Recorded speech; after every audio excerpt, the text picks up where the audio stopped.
What up, everybody? It's Ipadbeatmaking.com here today on Friday, February 26th, 2021, giving you some news you can use. Now, before we begin, please hit the like button if you enjoyed this video, as well as the subscribe button and the notification bell so that you don't miss out on the latest news, tips, tricks, sales, updates, beats, and more. Now, Sensel, for some of us, has been missing in action, but they've recently resurfaced with their technology being featured in a Lenovo Titanium Yoga laptop trackpad, according to an article from Engadget.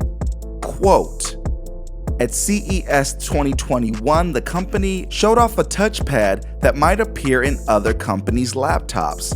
Now, Sensel has announced that the first product to use its tech will be Lenovo's thinnest ever ThinkPad, the X1 Titanium Yoga. And this allows for a dramatic reduction in device thickness, making it perfect for the thinnest ThinkPad ever, Sensel wrote in a press release.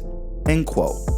Now, for me, this explains possibly why we haven't gotten updates in a while on the software and on the hardware, which I wish had happened, but on the other side, I think it's a good thing that they're able to get big contracts, which hopefully means that they'll keep being properly funded, which hopefully means that they can continue to provide updates to their original adopters and supporters, and also have their technology be in more places. So congrats to Sensel, but please don't forget about us early Sensel Morphed adopters. What are your thoughts on the Sensel technology ending up in Lenovo laptops? Should Apple's next MacBooks and trackpads adopt this technology? Imagine being able to assign drum pads and piano keys to the trackpad of a laptop, or miniature Sensel Morph overlays specifically for laptop trackpads. That would be crazy, but so is the idea of a device that could do sketching, gaming, music production, video editing, piano playing, drumming with drumsticks, that also lets you come up with your own custom designs. So maybe it's not so far-fetched. What's your thoughts? Oh, and if you're a Sensel Morph owner, be sure to check out Ipadbeatmaking.com, where we got overlays for LumaFusion Cubasis 3.2, Nano Studio 2, and more. And be sure to check out our review of the Sensel Morph here. Now, Audio Evolution Mobile has had a small update on paper, but a huge update in terms of real-world use. It now sports an experienced mode that allows you to no longer need to toggle between edit and scroll modes when you're editing on the timeline or trying to navigate your project. We did a video on it here, and we've also got some super long, actually way too long live streams where we use the software, talked to some of you, and compared parts of its workflows to apps like Cubasis 3.2. Now, for audio recording such as tracking, we definitely recommend it and think it's a steal at $9.99, so be sure to check it out. What are your thoughts on this very affordable DAW? Be sure to let us know down in the comments section. Now, let's move on to updates.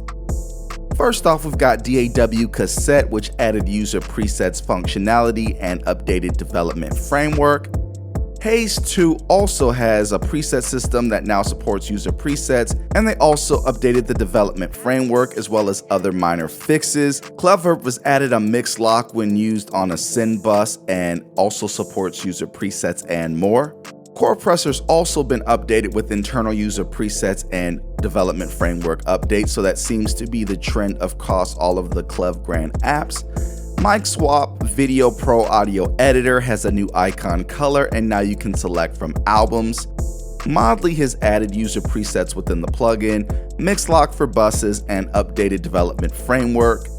And Pipa Vocal Synthesizer has preset management system now supporting user presets and updated development framework. Spin Multiband Modulator has preset management system that now supports user presets as well as updated development framework. So again, across all of the Clev Grand apps, or most of them, it looks like this is a unanimous update that's gone across all of their apps.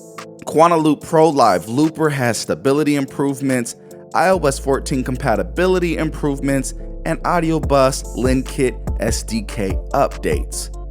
Koala Sampler has fixed song delete functionality, and Audio Evolution Mobile Studio, which we were speaking on earlier, has been updated. The Arranger timeline screen now features an optional new user interface. Editing of clips can now be done faster without a scroll edit mode, and resembles the behavior of other DAWs. The split button behavior can now be set either as a button to split at the position of the time marker or as a mode as before.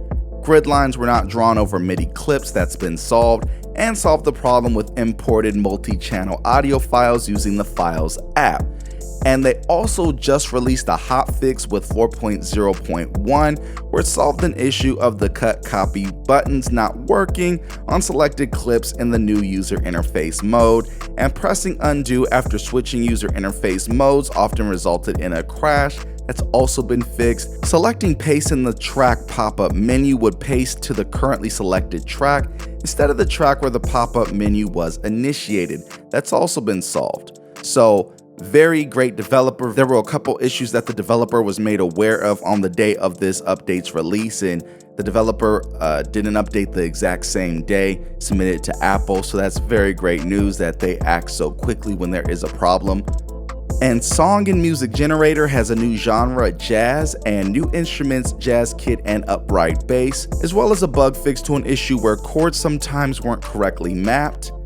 And LK for Ableton Live and MIDI has added multi-channel MIDI support, added Ableton Live 11 support, added a setting to enable mode switch on AUV3, added an import-export bank, added a keyboard viewport navigator, added a long press gesture to open context menus from the Matrix module, new context menu styling, fixed duplicated projects when saving with Patch Manager, as well as improved AUV3 loading, resizing performance, and general bug fixes and improvements. Now Hypertron has added an arpeggiator, automate effects, arrange layout, toggle loops, metronome, banks, more samples, and bug fixes. And Decent Samples has now added MIDI learn functionality. And tonally, write and practice music, you can now play chords in the staff in modes and scales by tapping multiple notes, and it now remembers scales and mode when switching app modes and lots of smaller optimizations. Now let's move on to sales. First of all, we've got Quantaloop Pro Live Looper, which was $13.99, it's currently $6.99.